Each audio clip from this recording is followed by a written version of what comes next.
নমস্কার বন্ধুরা, village kitchen blog চ্যানেলে তোমাদের সকলকে আরও একবার ওয়েলকাম জানাই। আজকের রেসিপিতে থাকছে কাতলা মাছের মাথা রান্না। আমি আজকে দেশি কাতলা মাছের মাথা একদম ঘরোয়া পদ্ধতিতে রান্না করে তোমাদেরকে দেখাবো। তো স্কিপ না করে সম্পূর্ণ ভিডিওটা দেখতে থাকো। মাছের মাথা খেতে কিন্তু আমরা সকলেই পছন্দ করি বেশ। তো কিভাবে রান্নাটা করছি চলো দেখা যাক। এখানে আমি বড় বড় 3 টুকরো মাছের মাথা নিয়ে নিয়েছি। মানে প্রত্যেকটা মাথা দেখো অর্ধেক করে আছে। তো প্রত্যেকটা মাথায় ভালো করে লবণ হলুদ মাখিয়ে নেব।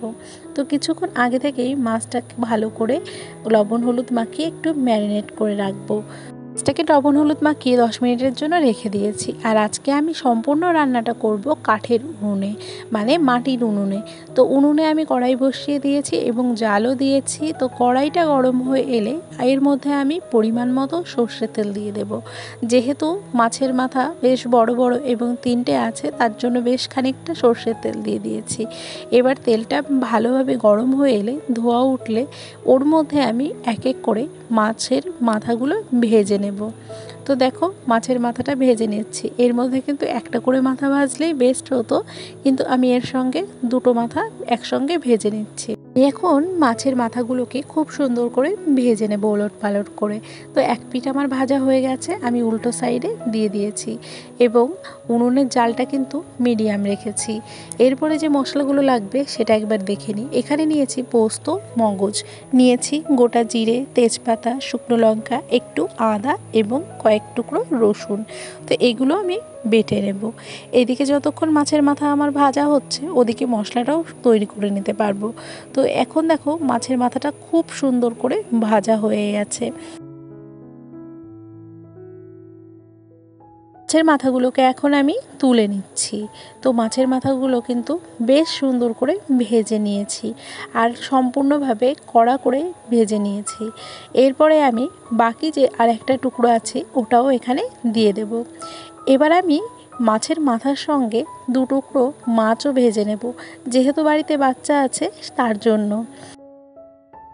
এই মাছের মাথাগুলো উলট পালট করে সুন্দর করে ভেজে নেব। এক পিঠ দেখো আমার ভাজা হয়ে এসেছে, আমি উল্টো সাইডে উল্টিয়ে দিলাম। তো এরপরে দেখো মাছের মাথাগুলো সুন্দর করে ভেজে নেব আর সঙ্গে মাছগুলোকেও। তো মাছের মাথা এবং মাছটা আমার ভাজা হয়ে এসেছে, এবার আমি তুলে নেব আবারও। তাদের এরকম বড় মাছের মাথা খেতে কেমন লাগে কমেন্টের মাধ্যমে জানাবে।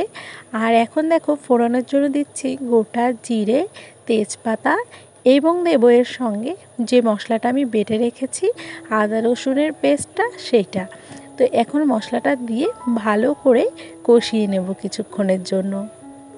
তো তেলের উপর মশলাটা দিয়ে দিয়েছি এবং নাড়িয়ে চাড়িয়ে মশলাটা কিছুক্ষণের জন্য একটু ভেজে নেব সুন্দর করে।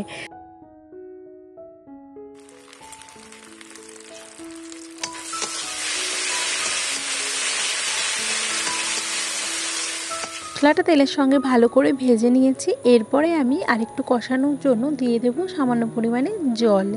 তো জলটা দিয়ে একটুখানির জন্য কষিয়ে নেব।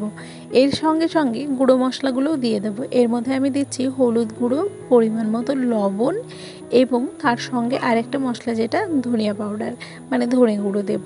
তোমরা চাইলে এর মধ্যে কাশ্মীরি রেড চিলি পাউডারও দিতে পারো, এছাড়াও টমেটো কুচি দিতে পারো। আমার কাছে টমেটোটা ছিল না, তার জন্য সেটা আমি দেওয়া হয়নি। তো এরপরে দেখো যে মগজ এবং পোস্ত বাটাটা ছিল সেটাও এর মধ্যে এখন দিয়ে দেব। এগুলোকে ভালো করে একটুখানি জল দিয়ে কষিয়ে নেব কিছুক্ষণের জন্য।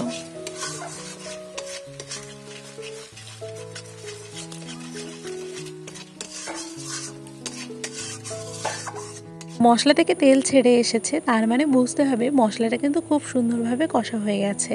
তো মশলা কষানোর পরে এর মধ্যে আমি ঝোলের পরিমাণ মতো জল দিয়ে দেব আর দিয়েছি হচ্ছে গরম জল। তো গরম জল অ্যাড করে এরপরে আমি কিছুক্ষণের জন্য জলটা ফুটিয়ে নেব। তো দেখো আমার ঝোলটাও কিছুক্ষণের জন্য ফুটে এসেছে, আর যেহেতু গরম জল দিয়েছি ঝোলটা কিন্তু তাড়াতাড়ি ফুটে এসেছে। পরে ভেজে তুলে রাখা মাথাগুলো এক এক করে এই ঝোলের মধ্যে দিয়ে দেব। আর একটা কথা যেটা হচ্ছে, গরম জল ব্যবহার করলে রান্নাতে, তাহলে কিন্তু রান্নার স্বাদটা একদম বজায় থাকে। অনেক সুন্দর হয় খেতে।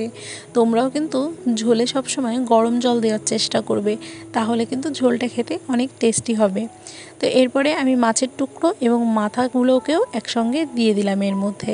তো কিছুক্ষণের জন্য আবারও সুন্দর করে জাল করে নেব, যাতে করে মশলাগুলো সমস্তটা মাথার মধ্যে ঢুকে যায়। এটা আছে ভালো করে মাছের ঝোলটাকে জাল করে নিচ্ছি। আর দেখতেই পাচ্ছ মাছের মাথাগুলো কিন্তু একটু নরম হয়ে এসেছে।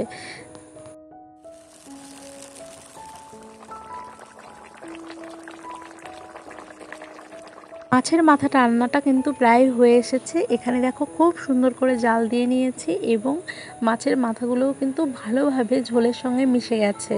শেষে আমি এখন দিয়ে দেব গরম মশলা গুঁড়োটা। তো গরম মশলা গুঁড়ো দিয়ে ভালো করে ঝোলের সঙ্গে মিশিয়ে নিলেই আমার মাথা রান্নাটা কিন্তু একদম কমপ্লিট হয়ে যাবে। তো আজকের এই সিম্পল মাথা রান্নার রেসিপিটা তোমাদের কেমন লাগলো তোমরা কিন্তু অবশ্যই কমেন্টের মাধ্যমে জানিও।